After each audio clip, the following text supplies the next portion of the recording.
क्यों मालूम? ये सिंधी लोग, मैं मद्रासी में और बोलूंगा ना तो अगले बार वो गाड़ी नहीं भेजेंगे, फिर उधर से यहाँ तक मुझे पैदल आना पड़ेगा।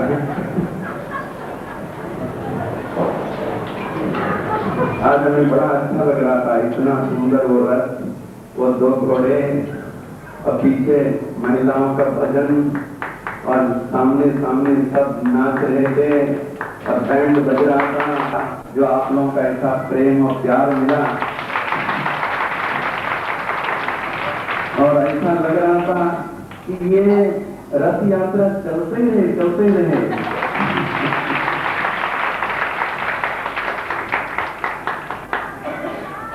तो अभी हम लोग तो थोड़ा उसमें आ जाते हैं, कर्म सिद्धांत करते हैं।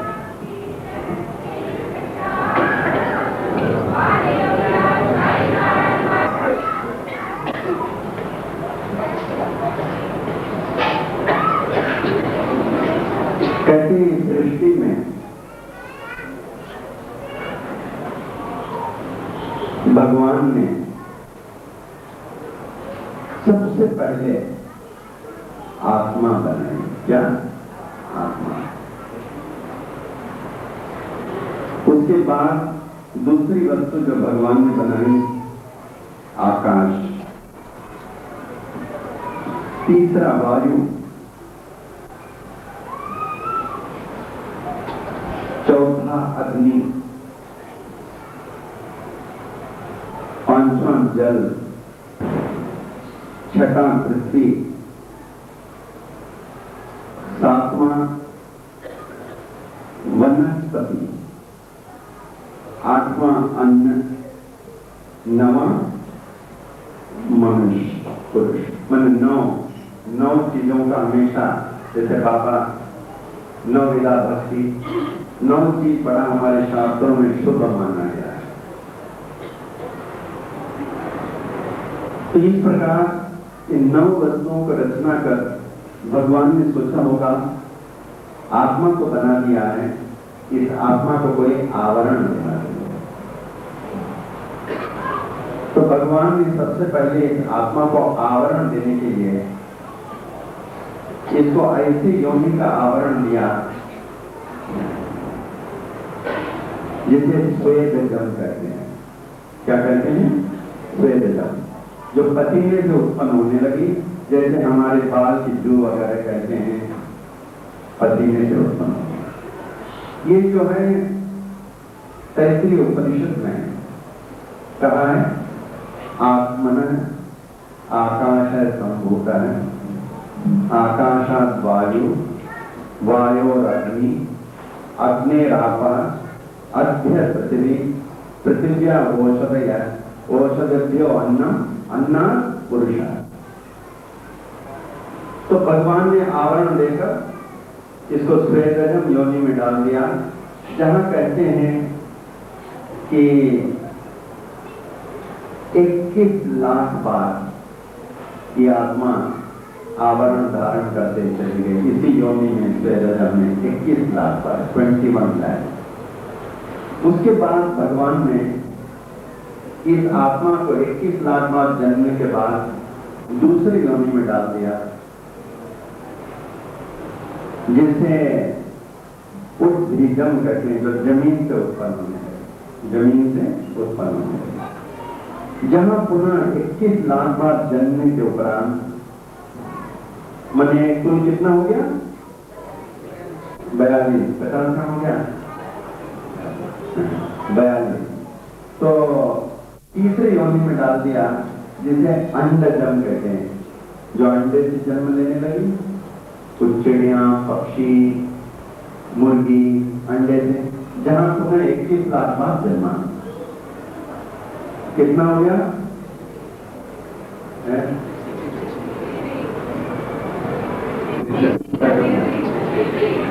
हो गया ना? आप लोग सो तो रहे हैं? आप ये नहीं सोचे कि मैं आपसे पूछ रहा हूं कि मुझे याद नहीं, मैं देख रहा हूं कहां तक आप जगे हैं। वो जब उल्लासनगर में सत्संग होता है ना, जब सिंधी महाराज सत्संग करते हैं, बड़े अच्छे करते हैं। जब देर तक सत्संग होता है, लोगों को नींद नहीं आने के लिए क्या करते हैं मधु, क्या बोलते हैं? जब संगत को नींद नहीं आवे क्या बोलते हैं? तो राम कहते हैं। तो देखते हैं कौन कौन राम बोलते हैं, है कि नहीं? जब सब राम बोलते हैं तब फिर वो अच्छी तरह बैठ जाते हैं, कहते हैं सब जगह हैं। तो एक सत्संग में ऐसे बोल रहे थे, तो राम, सब राम बोलते थे, तो राम राम बोलते थे। फिर बाद में देखे कि महाराज जो सत्संग कर रहे थे काफी देर शांत थे, तो पब्लिक ने कहा जो राम, तो राम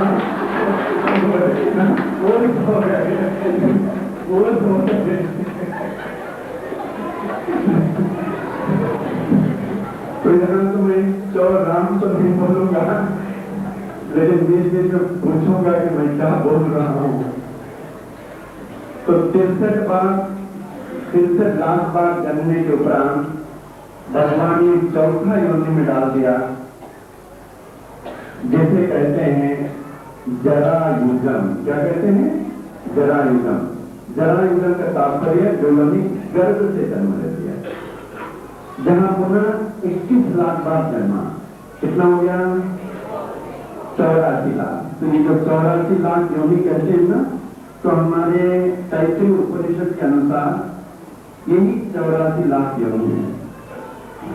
84 लाख योनि के बाद भगवान ने यह मनुष्य योनि दे दिया, जो सर्वश्रेष्ठ माना गया है।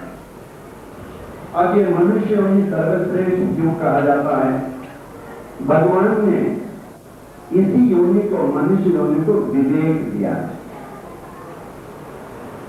विवेक का तात्पर्य यह मनुष्य योनि समझ सकता है धर्म क्या है, अधर्म क्या है, सत्य क्या है, असत्य क्या है, समझ सकता है। और भगवान ने कहा हम तुमको विवेक दे देते हैं, तुम धर्म अधर्म को समझते हुए, सत्य असत्य को समझते हुए, उचित अनुचित को समझते हुए स्वतंत्रता पूर्वक कर्म करो, जैसे मनसा कर्म करो और कर्म फल कमाओ।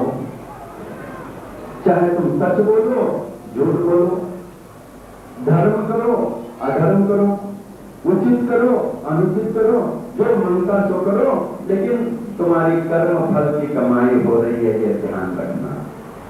कर्म फल की कमाई हो रही है, ध्यान रखना। तो कहते हैं जैसी करनी वैसी बरनी, जो बोए सो खाए, काऊ न कोऊ सुख दुख करदाता, निज कृत कर्म भोग सदाता। चलते हुए एक आदमी को कहता, भाई साहब आप एक गिलास पानी पी जाएं, कि कोई बहुत प्रेम से आता, हमारे यहाँ पूजा हुई है, प्रसाद थक जाए। क्या कभी चलते हुए आदमी को देखते हैं आपके पीठ पर पत्थर लग जाता है, आप देखते हैं लड़के को, कहते अरे तुमने क्यों पत्थर मारा? कहते नहीं मैंने उसको मारा, गलती से आपको लगे, मैंने मारा उसको, गलती से आपको लगे। ऐसी घटना घटी जब कुर्ला से एक बार ड्यूटी से लौट रहा था, कुछ 9:30-10 बजा होगा कुर्ला में।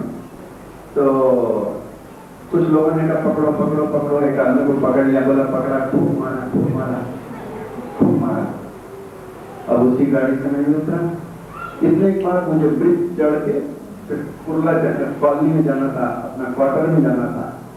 मैं ब्रिज जैसे चढ़ रहा था, फिर ऊपर से आया आवाज, अरे उसको छोड़ दो, वो नहीं ये है, उसको छोड़ दो, वो तो मार खा गया, उसको छोड़ दो। ये तो कर्म सिद्धांत है, काउन को सुख दुख करदाता, निज कृत कर्म भोग सदाता। कोई भी आदमी किसी को सुख या दुख नहीं देता, ये सब आपके कर्मों का फल है। कैसे कर्मों का फल जीव को भोग नहीं पड़ता, अच्छे या बुरे, रिश्ते नाते, माता पिता, स्त्री पुरुष, भाई बहन आदि का संबंध पिछले जन्म के कर्मानुसार ही प्राप्त होता है। पुत्र पुत्रियां पिछले जन्म के लेन देन के संबंध में ही जन्म लेते हैं।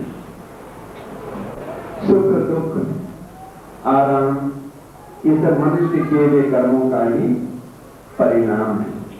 यहाँ आपको बताया एक English poet doctor Evan Swami ji ने अपने गॉड एक्सपीरियंस में लिखा है, I take it that when a man's life ends in death, life never ends in death.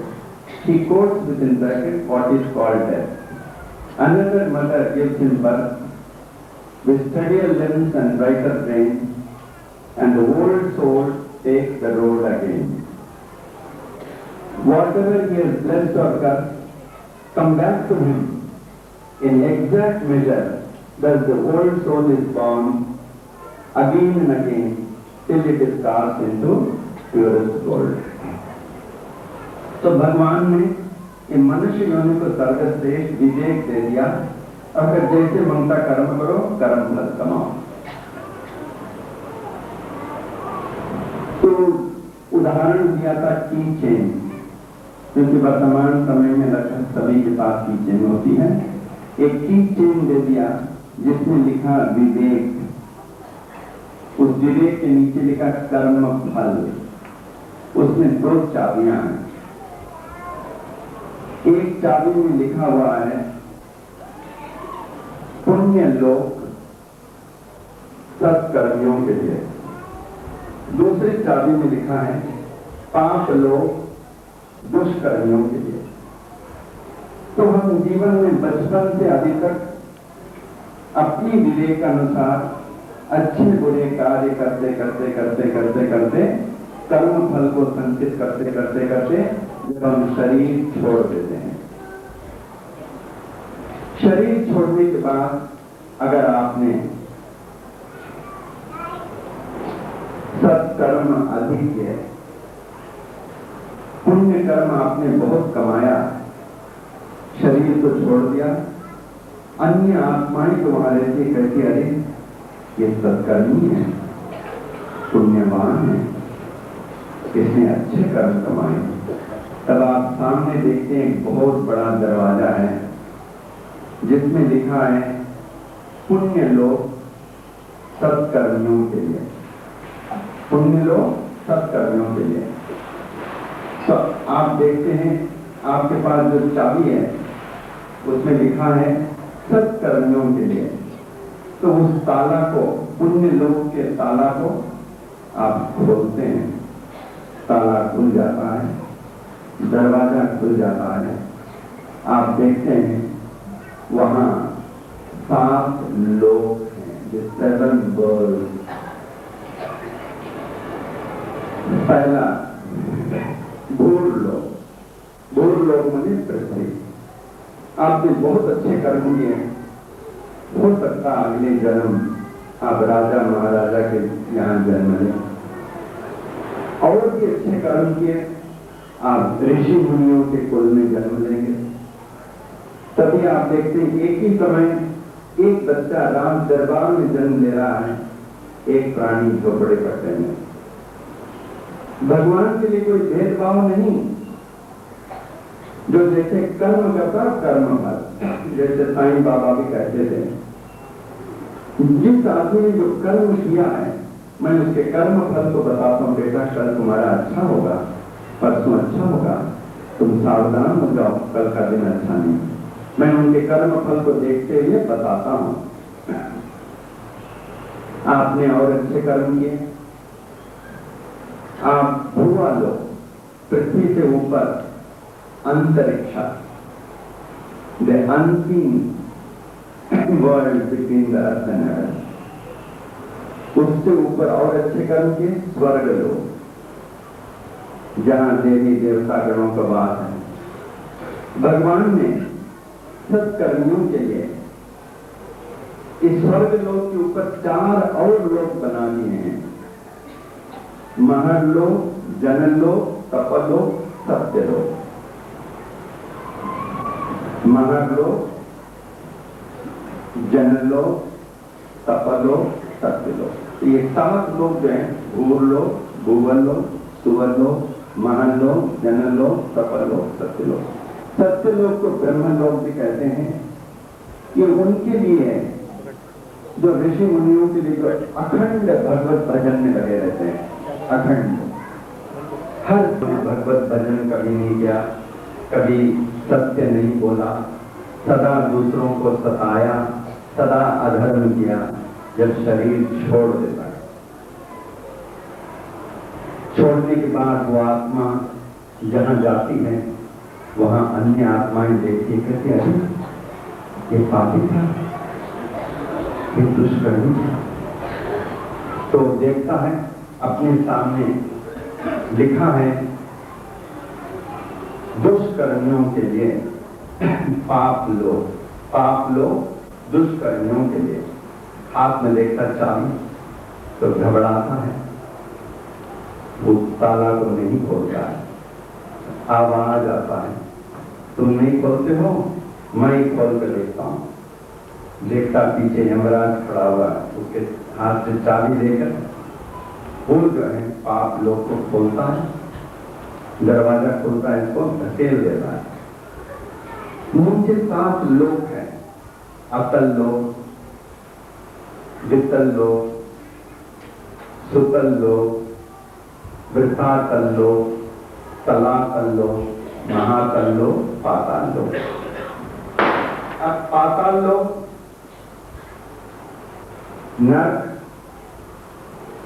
उस प्राणियों के लिए जिन्होंने कभी भगवत भजन नहीं किया होगा, जिन्होंने कभी सत्य नहीं बोला होगा, जिन्होंने कभी धर्म नहीं किया होगा, वहां पहुंच जाता है वो आत्मा। तो एक उदाहरण दिया था, एक आदमी पाताल पहुंचकर वो आत्मा छटपटाने लगी कि यमराज मुझे यहां से निकालो, मुझे ये दृश्य देखा नहीं जाता, सहा नहीं जाता। यमराज कहता नहीं, तुमने जैसे कर्म किए वो कर्म फल भोगना ही पड़ेगा। तो कहता है यमराज अगर मुझे भोगना है, मुझे 1 मिनट टाइम दे दो, मैं जाकर के अपने परिवार बच्चों को बोल दूं, मैं तो गया नरक में, तुम लोग अच्छे कर्म करो तो तुम लोग जो है तुमने लोक में प्रवेश करोगे। यमराज हंसता है, कहता है पापी, बचपन में तुम्हारे माता पिता ने क्या सिखाया, स्कूल में अध्यापकों ने क्या सिखाया,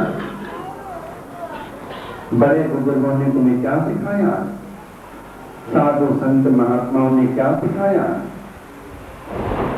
परमार्थ किताबों में हमारे शास्त्रों ने तुम्हें क्या सिखाया। तुम जब 80 साल तक नहीं सीखे, क्या तुम 1 मिनट अपने परिवार बच्चों को कह के आओगे वो सीखेंगे? इसलिए साधु संत महात्मा कहते हैं दूसरे क्षण किसी ने नहीं देखा, सावधान हो जाओ, अच्छे कर्म करो, भगवत भजन करो, धर्म करो, उचित कार्य करो, किसी के दिल को मत दुखाओ, अपने जीवन को सार्थक और सफल बनाए। गुरु नानक जी एक जगह कहते हैं, after living this physical body one realizes whatever he had he lost, whatever he had he lost, and whatever he gave he had, whatever he gave he had। कहते हैं नानक जी का जन्म somewhere 1469 में हुआ था and somewhere 1539 में लगभग 70 साल की आयु में उन्होंने शरीर छोड़ दिया था। उनके पिता का नाम कालू था, माता का नाम तृप्ता देवी, उनके धर्म पत्नी का नाम सुलेखानी, उनके 2 बच्चे थे, श्रीचंद और लक्ष्मीचंद। शरीर छोड़ने से पहले उन्होंने श्रीचंद से पूछा, बेटा तुम मुझमें क्या देखते हो? कहने पिताजी आप तो आदरणीय पूज्य पिता हैं। इंद्र बेटा अपने सेक्रेटरी बोला सारा धन इसको दे दो। पिता का धन का हक लड़के को है। लक्ष्मण चंद्र से पूछा बेटा तुम किस भावना से मुझे देखते हो? आप एक महान संत हैं। का बेटा मैं तुम्हें आशीर्वाद देता हूं, लोग परलोक में सुखी रहेगा।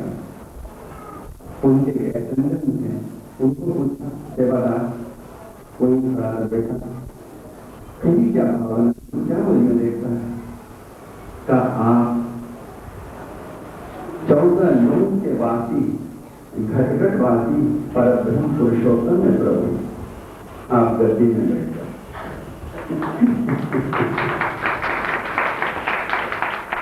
बोले आप गद्दी में बैठ जाओ। हमेशा हर इंसान को कोशिश करना चाहिए जो भी उसके पास है उसकी कमाई नहीं है, भगवान दे रहा है और दे करके देखता है क्या कर रहा है।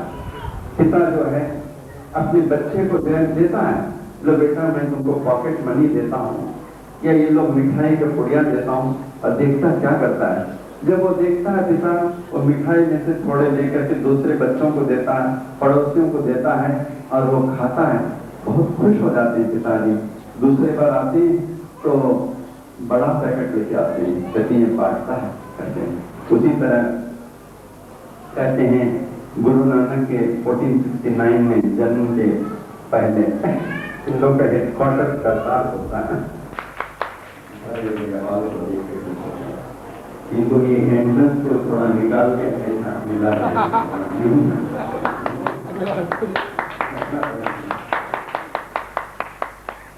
कहते हैं कि अर्जुन अगला बरस में चाहे थाना केंद्र इससे बड़ा हॉल बना दे सकते हैं।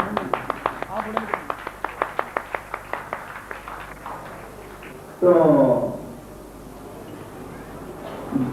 गुरु नानक ने सोचा चलो धनी चंद के पास जाऊं, उसको ज्ञान दूं और उसके अपार धन से तलवंडी को सुधारूं। तो वो गए, बहुत आलीशान मकान, बहुत बड़ी गेट। तो उनके नौकर को धोनी चंद ने बोला देखो गेट के पास कोई खड़ा हुआ लगता है, उनको जाने को बोलो। आया नौकर का साहब आपको कुछ देने के लिए आए हैं, का अंदर बुला लो। बाहर से बहुत सारे लोग देखते हैं, अंदर आए, बोले क्या बात है? गुरु नानक देव को बोला है, बोला धोनी चंद जी हमारे पास एक ऐसी सुई है जो क्या अमूल्य जिसकी कीमत ही नहीं है। मैं सोच रहा था, मैं तो तलवंडी से आया, इसे ऐसे व्यक्ति को दूंगा जो सबसे लायक है। तो हमें लगा आप ही सबसे लायक हैं और ये रहा सुई, ये रहा सुई दिखाया। उन्होंने देखा बहुत तेज, बहुत तेज जगमगा रहा था, बहुत खुश हो गए, कर बैठिए चाय पीजिए। कहा अच्छा मैं आपको दे देता हूँ, आप दे दीजिए। ले लिया इसको, धोनी चंद को गुरु नानक लिया, चाय दिया, बोला अभी आप जा सकते हैं। करने जाने से पहले एक संदेश है गुरु नानक ने बोला क्या? ये जो सुई हमने आपको दिया है इसे हमें परलोक में दे देना। क्या? परलोक में दे देना। ये सुई तो दिया, परलोक में दे देना। परलोक में नानक मैं शरीर छोड़ने के बाद इस सुई को कैसे उठाऊंगा जो परलोक में आपको दूं? जब शरीर छूट जाता है इस सुई को कैसे उठाऊंगा जो मैं आपको परलोक में दे सकूं? अगर आप एक सुई को नहीं उठा सके, आपका इतना धन दौलत इसको कैसे उठाने वाले हैं? एक छोटी सी सुई को नहीं उठा सकते, इतना धन दौलत को कैसे उठाने वाले हैं? वो सोचा, ज्ञान का उदय हो गया, चरणों में गिर गया, आंखों से अश्रुधारा बहने लगी। आपने ठीक कहा गुरु नानक देव। गुरु नानक कहने लगे, बेटा भूख लगी थी, एक चपाती दो, 2 चपाती रखो, तुम्हारे पास तो 1000 चपाती है, इसकी क्या होगा?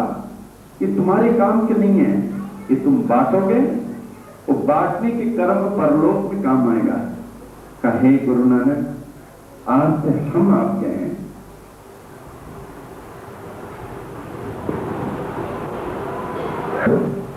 तलवंडी लेके गए, दिखाए देखो इसको रहने को घर नहीं, इन लोगों को खाने को खाना नहीं, इन लोगों को पहनने को कपड़ा नहीं, सब आपका गुरु नानक। तो उनके सब धन को तलवंडी में लगा दिया गुरु नानक ने। बड़े सुंदर छोटे बड़े घर गरीबों को बना दिया, कपड़ा की व्यवस्था की, अस्पताल बना दिया, चिकित्सालय बना दिया, पूरा तलवंडी को सुधार दिया। उसी प्रकार हमारे परम पिता परमेश्वर हम लोग सबको देख रहे हैं। तो देखिए, हमने तो इनको दिया है, ये क्या कर रहा है ध्यान से। जब आप दूसरों को देते हैं, जहां आप देते हो दूसरों के हाथ में पड़ा कि नहीं, उनके साथ एक बड़ा पैकेट तैयार आपके ले लो बेटा। हो इस प्रकार आपके बच्चे जब दूसरे को बांटता, आप खुश हो जाते हैं, बेटा ये लो और लो। तो देने वाले को वो देता है, ये कभी भूलना नहीं, जो भी वो देता है तो बांट करके देना, तो उसमें आपको लाभ होगा। आमीन, तेरी मेहरबानी।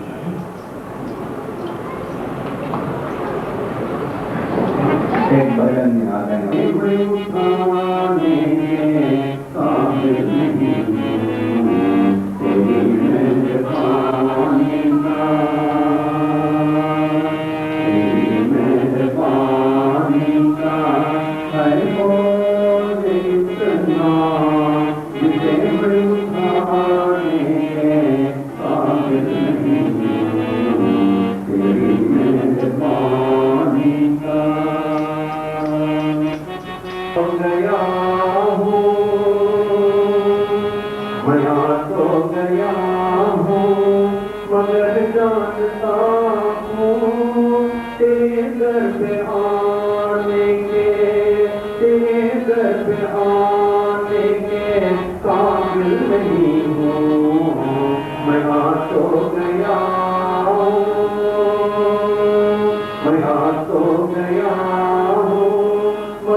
ज़माने की चाहत में,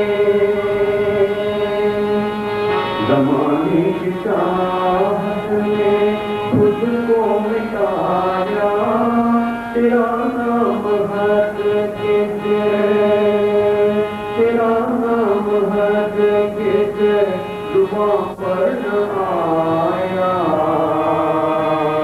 ज़माने की चाहत में, ज़माने की चाहत में खुद को मिटाया, तेरा नाम हर किस, तेरा नाम हर किस जुबां पर न आया। गुनहगार हूँ मैं, गुनहगार हूँ मैं, खतावार हूँ मैं, तुम्हें मुँह दिखाने के काबिल नहीं हूँ, तेरी मेहरबानी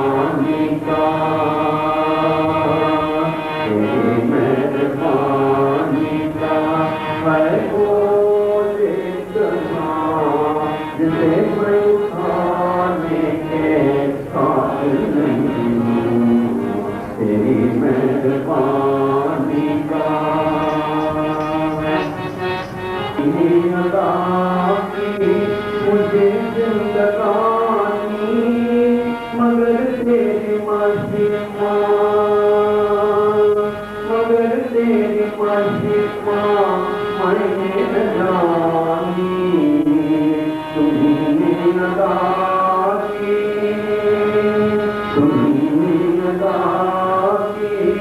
मुझे जिंदगानी मगर तेरी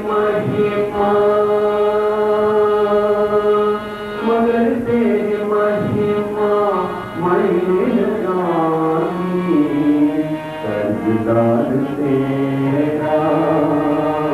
कर्जदार तेरा दया का हूँ इतना कि कर्जा चुकाने के काबिल नहीं तेरी मेहरबानी का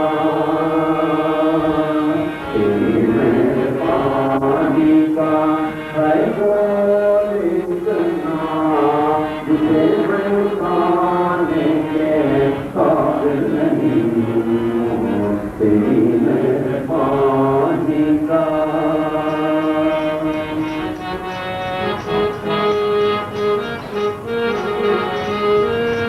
आता हूँ तुम जाके मगर कैसे ढोने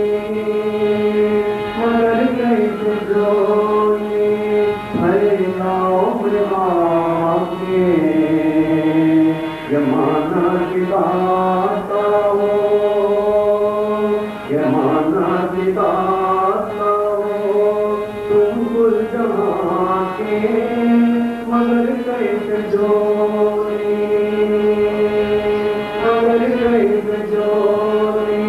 फैलाओ में आके जो पहले दिया है वही कम नहीं है उसी को निभाने के काबिल नहीं तेरी मेहरबानी का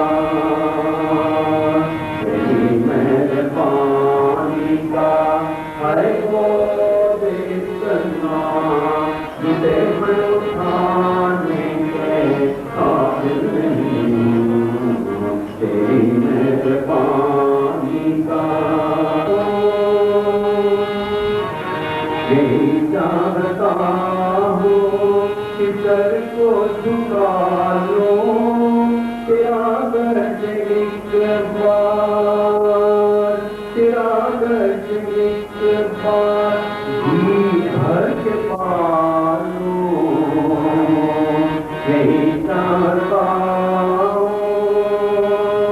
यही चाहता हूँ कि सर को झुका लो तेरा गर्ज एक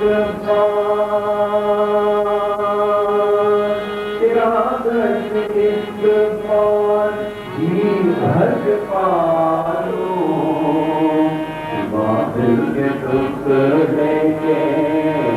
बादल के टुकड़े के आए मेरे मालिक मैं कुछ भी चढ़ाने के काबिल नहीं तेरी मेहरबानी का है बोझ इतना तुझे मैं उठाने के काबिल नहीं तेरी मेहरबानी का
नमो नमो वासे नमो वाचस्पतये नमस्तेभ्यो मंत्रेभ्यो मंत्रदेभ्यः मामांसयो मंत्रजपो मंत्रजपयः पराधूमांसी मंत्रजपो मंत्रपदीं परादां वैश्वदेवीं वाचमुद्यासं स्वामदत्तां देवेभ्यः सर्वमेजो सर्वप्रतिः सर्वविश्वमिदं जगत् सर्वचन्द्रस्य सूर्यस्य सर्वब्रह्मप्रजापति भूतं वदिष्ये भुवनं वदिष्ये तेजो वदिष्ये यशो वदिष्ये तपो वदिष्ये ब्रह्म वदिष्ये सत्यं वदिष्ये तस्मात् अहमिदम् उपस्तरणं मे प्रजाये पशूनां भूयात् उपस्तरणमहं प्रजाये पशूनां भूयाथं प्राणपानो चर्मपातं प्राणपानो मामहासिष्टं मधुमनिष्ये मधुजनिष्ये मधुवक्ष्यामि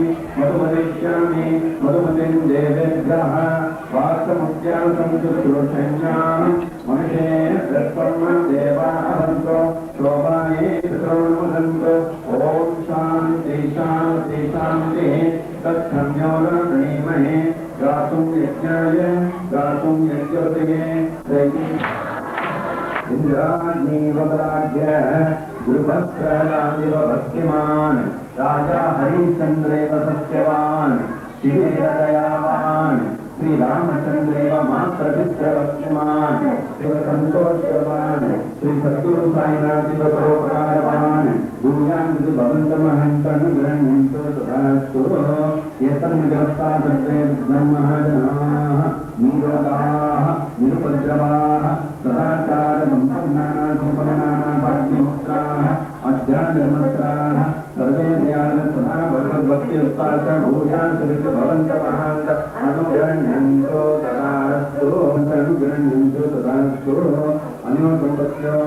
लक्ष्मी नारायण उमा महेश्वर प्रसादात उचित काले आयुष्मत स्वरूप शुभोन अनेक पुत्रावासी भूयास्ति भवन्तमहन्तनुग्रह्णन्तु ओम मध्योन्नय सर्वेषां महाजनानां सकुटुम्बानां क्षेमस्थैर्यवीर्यस्य आयुरारोग्य ऐश्वर्याभिवृद्धेः अरोगगात्रवासिद्धेः सत्सन्तानसमृद्धेः विषकाम्यार्थसिद्धेः समस्तमङ्गलावाप्तेः समस्तकल्याण परम्परावाप्ते पुत्रसौख्यभोगभाग्यैश्वर्याणां परिपरि अभिवृद्धेः अस्ति भवन्तमहन्तनुग्रह्णन्तु तथास्तु ओम धनकनक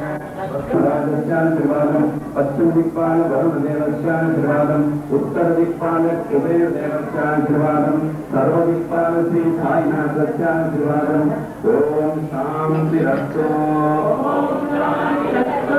ओम पुष्टिरस्तु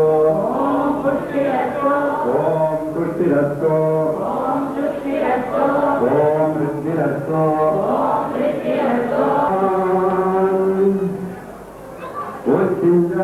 खावंद खाली न करे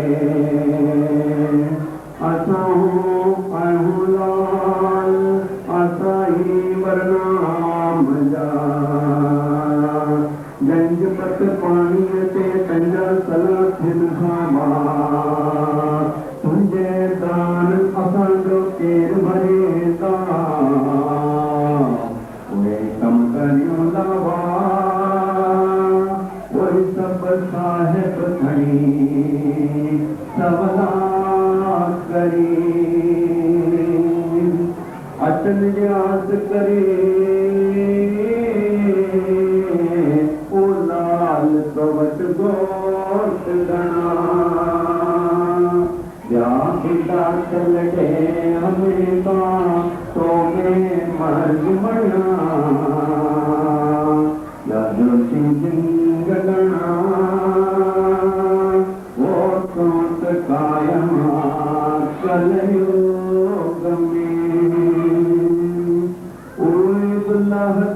करते तो भान बेटो आई तस्कर दे दुनिया